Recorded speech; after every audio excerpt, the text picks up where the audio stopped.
ગમે તેવી ઘડિયાળ પહેરીએ પણ સમય તો આપણી માતા લાવવાને કારણ કે એના વગર કોઈનો સમય આવ્યો નહીં ને આવે નહીં લ્યા સમયને ઓચવીને હંગરીને બેહી જાવ કાલે પેલાનો તો આજે આપણો આવવાનો ને આવવાનો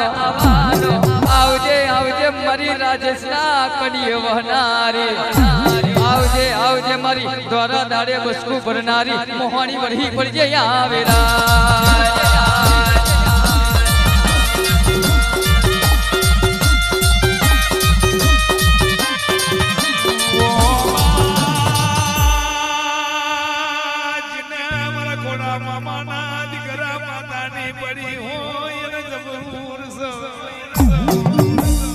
જના જના દેવીઓને ઘનશ્યામ રતિ ગતિ જોઈશે